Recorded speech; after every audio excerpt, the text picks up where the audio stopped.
a silent race is building again. Not on Earth, but above it.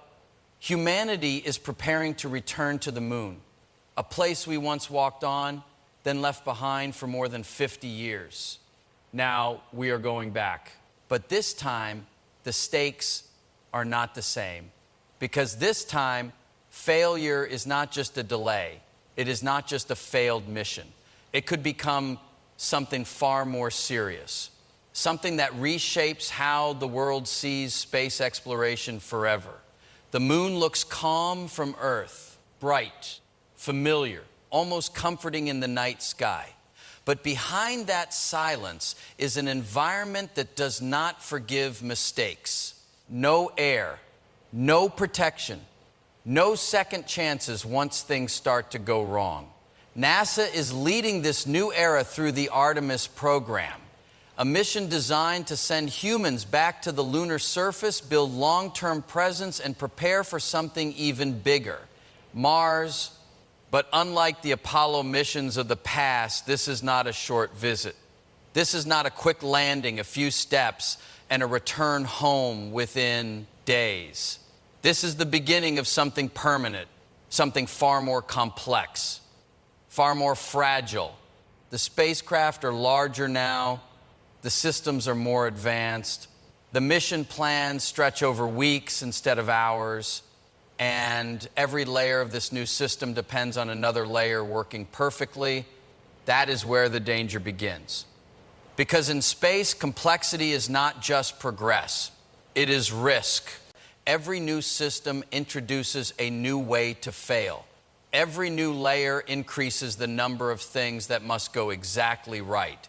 Even a small mistake, something barely noticeable on Earth, can turn into a chain reaction far away from home.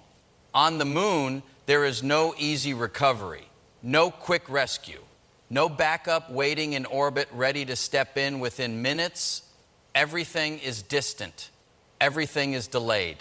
Everything is harder to fix. This is why the return to the moon is not just another space mission. It is a test of modern civilization itself. A test of engineering, of planning, of human judgment under extreme conditions. And most people do not realize how different this mission really is compared to Apollo. Back then, the technology was simpler. The goals were limited. The missions were short. Astronauts stayed for hours, not weeks. Systems were designed for one purpose only: land, explore briefly, and return safely. Today, the vision is far more ambitious. NASA and its partners are planning lunar bases, long-term habitation, resource extraction, continuous presence near the south pole of the moon. These are not temporary visits anymore. They are steps toward living beyond Earth. But with ambition comes pressure, and with pressure comes risk. The moon itself does not change. It is the same barren, airless world it has always been. But our expectations of it have changed completely. We are asking it to support life, to support infrastructure, to support human survival for extended periods. That is where the gap appears, because even the smallest miscalculation can grow into something larger in that environment. A slight delay in communication, a minor error in landing sequence, a sensor that fails at the wrong moment. On Earth, these problems are manageable. On the moon, they can escalate quickly. And there is something else most people overlook. The journey is not just about reaching the moon. It is about what comes after. The moon is being used as a stepping stone, a training ground for Mars, a place to test technology that must eventually survive a journey millions of kilometers farther into deep space. But stepping stones can also become traps if they are not understood properly. If systems fail on the moon, it does not just affect one mission. It affects the entire future of space exploration. It can slow progress for years. It can change political will. It can reshape funding, public trust, and global cooperation in space. That is why this return matters so much, because it is not just about going back to a place we once visited. It is about proving that we can go further without breaking what we have already built. It is about showing that modern technology is not only more advanced, but also more reliable under extreme conditions. Yet the truth is simple and uncomfortable. We are pushing into a new era of space exploration with systems that have never been tested at this scale in this environment for this long. And that is why this mission deserves attention. Because the moon is not just waiting for us. It is waiting to reveal how ready we truly are. In this video, we will break down why humanity is returning to the moon now, what makes this mission far more dangerous than Apollo, and how small failures could turn into major consequences. We will explore the hidden challenges in engineering, the environmental threats that never changed, and the human factors that space agencies are still trying to solve. By the end, you will see the moon not as a familiar destination, but as something far more serious, a proving ground, and possibly a warning. Welcome to the channel. If you are curious about the hidden realities of space science and the future of humanity beyond Earth, subscribe and stay with us. The return to the moon is not happening in isolation. It is being driven by a new kind of race. Not the same Cold War rivalry that defined the Apollo era, but something more complex, more crowded, more unpredictable. Today, multiple nations are aiming for the same destination. The United States, China, and others are all planning lunar missions. Each one wants to establish presence first, not just to explore, but to lead. Because whoever builds the first long-term foothold on the moon could shape the future of space itself. But governments are no longer alone in this race. Private companies have entered the field with powerful technology and massive ambitions. Rockets are being developed faster than ever before. Costs are dropping. Launches are becoming more frequent. Space is no longer a distant dream. It is turning into an active industry. This changes everything. Speed becomes a priority. Milestones become targets. And behind every target, there is pressure, political pressure, financial pressure, public expectation.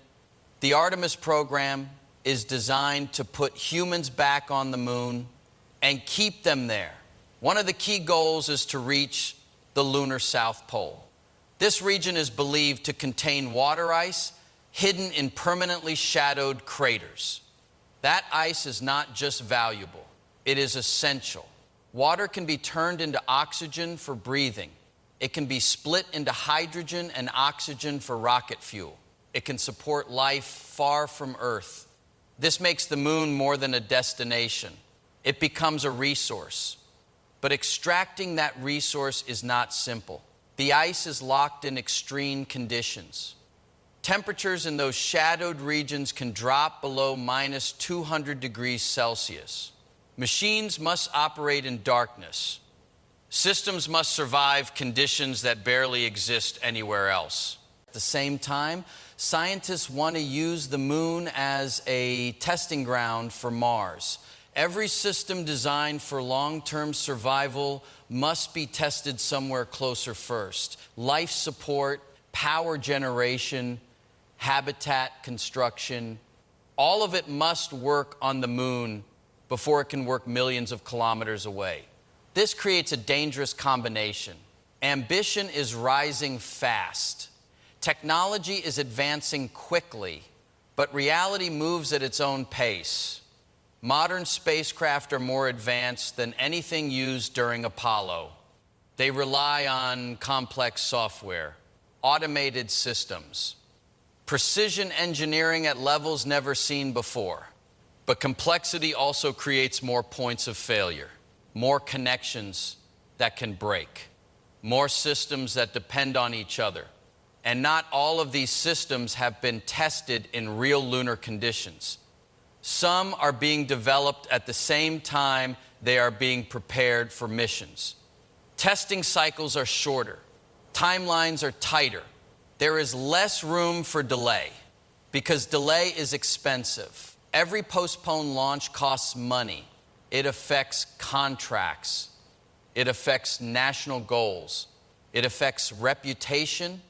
No one wants to fall behind in a race that the entire world is watching. This is where risk begins to grow quietly. Decisions that would normally take years are being made faster. Systems that would go through long testing phases are being pushed forward. Not recklessly, but under pressure. And pressure changes how decisions are made. Engineers aim for perfection, but deadlines push for progress. These two forces do not always align.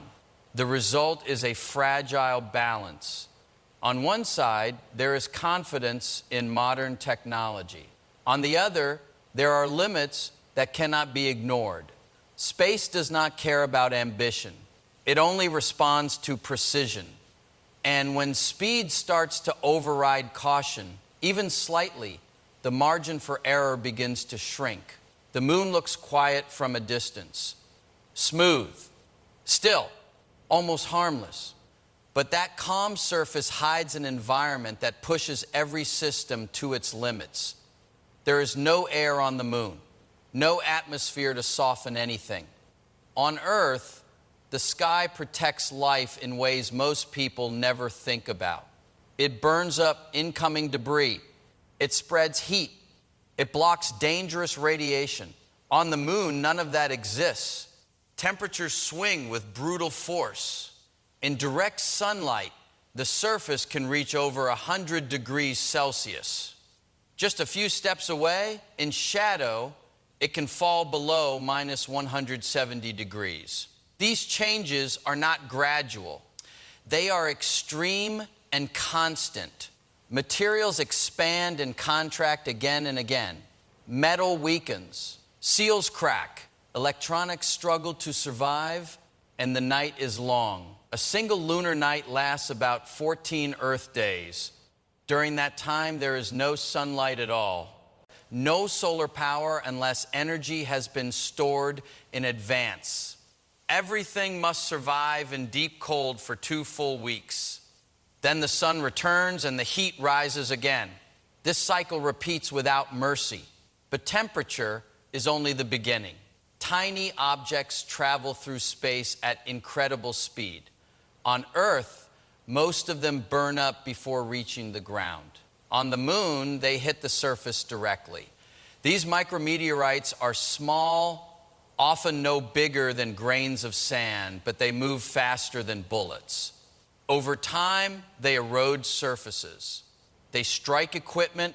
They can damage suits, habitats, and critical systems. Even a small puncture can become a serious problem. Then there is radiation. Without an atmosphere or a strong magnetic field, the moon is exposed to constant radiation from the sun and deep space. Astronauts on Apollo missions experienced this for short periods. Even then, there were concerns about solar storms. A strong solar event during a mission could have exposed them to dangerous levels of radiation.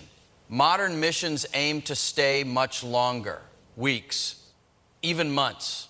This changes the risk completely. Long exposure increases the chance of damage to human cells. It increases the risk of cancer. It affects the brain. It affects decision making. And unlike on Earth, there is no natural shield to rely on, but one of the most underestimated threats is something that looks almost harmless: dust. Lunar dust is not like dust on Earth. It is not soft or rounded. There is no wind or water on the moon to smooth it out.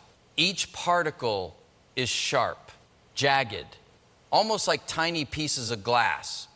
During the Apollo missions, astronauts reported that this dust clung to everything: suits, equipment, Instruments, it was difficult to remove. It scratched surfaces.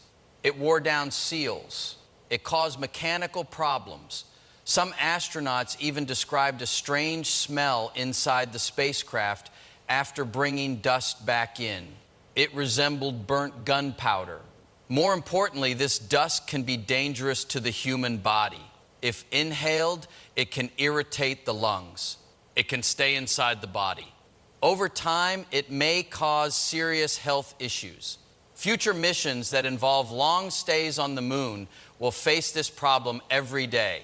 And that is the key difference. Apollo missions lasted only a few days on the surface. Astronauts worked quickly. They completed their tasks and left. Exposure was limited. Now, the goal is to stay, to build, to live, to operate continuously in this environment. Every threat becomes more serious with time. Every weakness becomes harder to manage.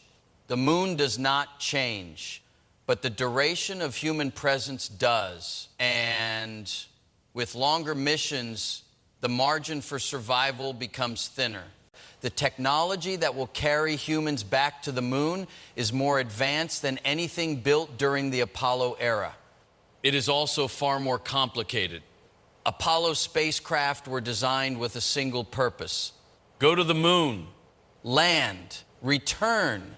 Every system was focused on that one goal. The designs were simpler. The number of moving parts was limited. Engineers could trace problems more easily. Modern systems are different. Today, spacecraft rely on layers of software, autonomous navigation, digital controls, sensors that feed data into other systems in real time. One system depends on another, and that system depends on another. This creates power. It also creates fragility. Because when systems are connected like this, failure does not stay isolated. It spreads. A small software glitch can affect navigation. A navigation error can affect landing. A landing issue can damage hardware. And in space, damage is not easy to repair. Landing itself has become one of the most dangerous parts of the mission. During Apollo, the lunar module was light. It carried only what was needed for a short stay. Even then, landings were tense. Manual control was sometimes required at the last moment. Fuel margins were tight. Now, missions are planning to land much heavier payloads, habitats, rovers, equipment for long-term use. Heavier mass means more momentum, more thrust required to slow down, more precision needed during descent. One miscalculation in speed or angle can lead to a crash. The moon has no thick atmosphere to help slow things down. There are no parachutes that can be used in the same way as on Earth or Mars. Every landing depends almost entirely on rocket power and precise control. Even a slight delay in engine response can change the outcome. Then there is the challenge of keeping humans alive after landing. Life support systems must now operate for weeks or months, not days. Air must be recycled continuously. Water must be reused. Waste must be managed. Temperature must be controlled in an environment that swings between extremes. These systems must work without interruption. On Earth, if a system fails, there are backups. There are technicians. There are spare parts. On the moon, everything must already be there. Every backup must be planned in advance. And even backups can fail. Power systems face similar pressure. Solar panels must survive harsh conditions. Energy must be stored for long periods of darkness. Batteries degrade over time. Dust can cover panels and reduce efficiency. A drop in power can affect everything. Communication adds another layer of difficulty. Signals between Earth and the moon take time. It is only a few seconds, but in critical moments, those seconds matter. Real-time control becomes limited. Astronauts and onboard systems must make decisions without waiting for instructions. This increases dependence on automation. Autonomous systems must detect problems, respond instantly, adjust operations without human input from Earth. These systems are powerful, but they are not perfect. Unexpected situations can confuse even advanced algorithms. And when something goes wrong, it rarely stays contained. A failure in one part of the system can trigger a chain reaction. Loss of power can affect life support. A sensor failure can affect navigation. A communication issue can delay response to an emergency. Each piece is connected. Each piece matters. And in an environment where repair is difficult and time is limited, even a small failure can begin to grow before anyone has a chance to stop it. Space does not only test machines, it tests the human mind in ways that are difficult to measure. On the way to the moon and on its surface, astronauts are cut off from Earth in a way that feels subtle at first. The distance is not as extreme as Mars, but it is enough to change how people think and react. There is no open sky, no natural sounds, no sense of life outside the small space they live in. The environment is controlled, artificial air, artificial light. Every breath depends on systems working correctly. Every movement happens inside tight boundaries. Over time, this creates pressure. Isolation builds slowly. It is not always obvious. There are no crowds, no new places to explore beyond a limited area. The same faces, the same routines, the same confined space, day after day. Even highly trained astronauts feel this weight. On the International Space Station, crews deal with isolation too. But there is a difference. The station is in low Earth orbit. Earth is always visible. Communication is almost instant. Support teams are constantly available. If something goes wrong, help is close compared to deep space. On the moon, that safety net becomes weaker. Communication delays may only be a few seconds, but those seconds matter during critical moments. Conversations lose their natural rhythm. Quick back and forth guidance becomes slower. Astronauts must rely more on their own judgment. This changes how decisions are made. In an emergency, there is no time to wait. Systems may fail quickly. Conditions may change fast. Astronauts must respond immediately, often with incomplete information. This leads to decision fatigue. Every choice carries weight. Every action can affect survival. Under constant pressure, the human brain begins to slow down. Focus can narrow. Mistakes become more likely. Even small errors can grow. A misstep in a procedure, a wrong setting, a delayed reaction.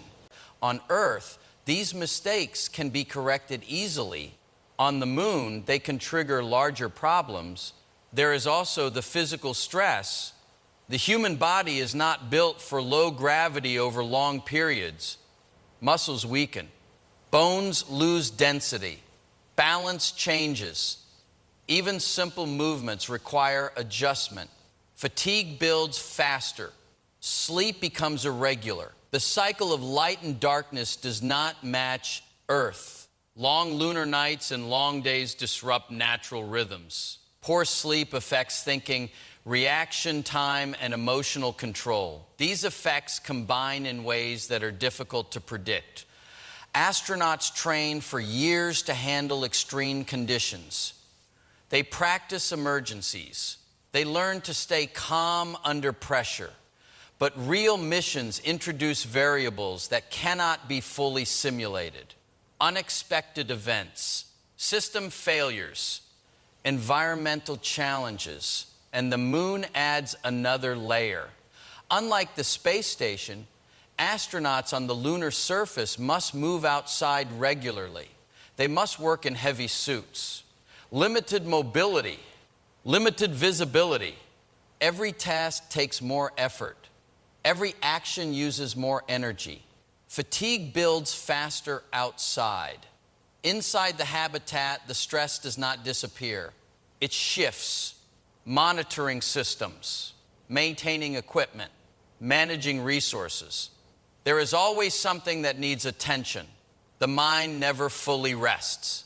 And over time, the line between small stress and serious strain begins to blur. Failure on the moon does not begin with a loud explosion. It often starts quietly, a number slightly off, a sensor reading that does not match expectations, a small delay in response. During landing, everything happens fast. The spacecraft descends toward a surface filled with craters, slopes, and hidden hazards. There is no thick atmosphere to slow it down. Engines must fire with precision. Guidance systems must calculate position in real time. A small miscalculation in altitude or velocity can change everything. If thrust is too low, the descent becomes too fast. If thrust is too high, fuel is wasted and margins disappear.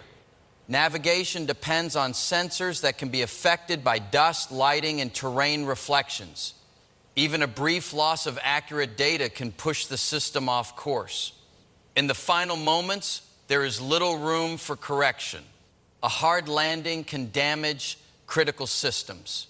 It can rupture fuel lines. It can disable communication. In the worst case, it can destroy the vehicle on impact. But not all failures are immediate. Some arrive slowly, building in the background. The sun is not constant. It releases bursts of energy known as solar flares and coronal mass ejections. These events send high levels of radiation through space. On Earth, the atmosphere and magnetic field absorb most of it. On the moon, there is almost no protection. Astronauts caught outside during a strong solar event could receive dangerous doses of radiation in a short time. Even inside a habitat, shielding may not be enough if the event is intense. Warning systems exist, but they rely on detection and timing. A sudden event with little warning can reduce reaction time to minutes. Then there are failures inside the habitat. Life support systems must run continuously. Oxygen levels must stay stable. Carbon dioxide must be removed. Temperature must remain within a narrow range. Water must be recycled without contamination. A fault in any of these systems can begin small. A drop in pressure, a rise in carbon dioxide, a power fluctuation. If not corrected quickly, these changes can become life-threatening. Power is another critical point. Most systems depend on electricity. Solar panels provide energy, but they are vulnerable to dust and long lunar nights. Stored energy must last for extended periods. If batteries degrade or fail, systems begin to shut down one by one. Communication can also fail. A damaged antenna, a software error, a power loss. Without communication, coordination with Earth stops, data stops flowing, guidance becomes limited. Astronauts must operate alone without external support. And then there is the hardest truth. Rescue is not simple. Launching a mission from Earth takes time, preparation, alignment of orbits, availability of spacecraft. Even in the best conditions, rescue would take days. In many scenarios, it may not be possible at all. Astronauts on the moon must rely on what they have. Every decision becomes final. And if a major failure occurs, the impact does not stay on the moon. A high-profile disaster would be seen across the world. It would affect public trust. It would slow future missions. It would force agencies to rethink plans that took years to build. The moon would become a symbol again, not of achievement, but of risk. And that shift can happen faster than anyone expects.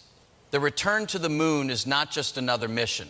It is the most important stress test humanity has faced since the days of Apollo. This time, the challenge is deeper. The systems are more complex. The goals are far bigger. And the risks are no longer hidden behind short missions and quick returns. Modern technology gives confidence, powerful rockets, advanced software, precise engineering, but none of this guarantees success. Space does not reward progress alone. It demands perfection at every step. The moon will test that. It will test how well machines perform under constant pressure. It will test how humans think and react when every decision matters. It will test whether ambition has moved faster than preparation. Because the moon is not just a destination anymore. It is a proving ground, a place where every weakness is exposed before humanity goes even farther into the unknown. And beyond the moon lies Mars, a journey that is longer, harder, less forgiving. If systems struggle on the moon, they will fail even faster beyond it. That is why this moment matters so much. A successful return could open the path to becoming a multiplanetary species. It could mark the beginning of a new era of exploration. But a major failure could slow everything down. It could reshape how far and how fast humanity is willing to go. The line between triumph and tragedy is thinner than it appears. And that is the reality of space. No matter how advanced civilization becomes, it remains fragile the moment it leaves Earth. Every mission carries that truth. The next steps on the moon will decide more than just one program. They will decide how humanity moves forward into the universe. If this video gave you a new perspective, take a second to like it and subscribe. There is much more to explore, and the next story is already waiting.